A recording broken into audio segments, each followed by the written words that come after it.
ষ্ট'নৰ ষ্টৰিটো ক'ব লাগে নে নালাগে সেইটো কোৱা লাগিবনে সো ষ্ট'নবিলাক কেনেকৈ ব্যৱহাৰ কৰিছিলে নহয় ষ্ট'ন দি ভাঙিছিলে ষ্ট'ন দি কাটিছিলে শাক পাচলি কাটিছিলে গছৰ ডাল কাটিছিলে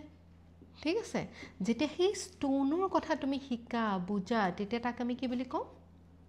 ষ্ট'ন এজ সেই সময়ৰ কথা পাতিলে আমি ষ্ট'ন এজৰ কথা পাতা বুলি কয় ঠিক আছে এতিয়া আমি যেটো জেগাত আছো আমি ক'ত আছো ভাঙি গ'ল এতিয়া আমি কোনটো জেগাত আছো আসাম এই আসামতো এটা সময়ত ষ্ট'ন এজ আছিলে ঠিক আছে আৰু ষ্ট'ন এজত তেতিয়া আমাৰ অসমত থকা মানুহবিলাক আসামত অসম বুলি কয় অসমীয়াত হয় নে নহয় অসমত যিসমূহ মানুহ আছিলে যিবিলাক মানুহ আছিলে অসমীয়া সো অসমীয়া মানুহবিলাকে তেতিয়া ষ্ট'ন এজত ষ্ট'ন টুলছ ব্যৱহাৰ কৰিছিলে কি টুলছ ব্যৱহাৰ কৰিছিলে ষ্ট'ন টুলছ আৰু ষ্ট'ন টুলছবিলাক আমি বুজো তেতিয়া আমি আইডিয়া কৰিব পাৰোঁ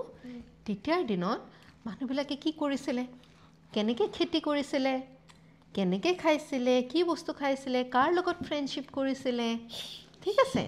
আৰু এটা ইণ্টাৰেষ্টিং কথা আমাৰ ইয়াত যিবিলাক ষ্ট'ন টুলছ পোৱা গৈছে ঠিক আছে সেই টুলছবিলাক আকৌ সাউথ ইষ্ট এছিয়াতো পোৱা গৈছে দক্ষিণ পূব এছিয়া তোমাক দেখাইছিলোঁ না কোনখন হয় আকৌ চাবা এছিয়া চাবা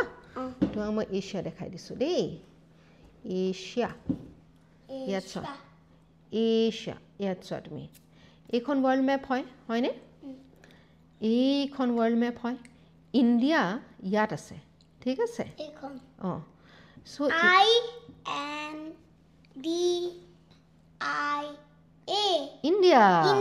ইণ্ডিয়া ভাৰত ঠিক আছে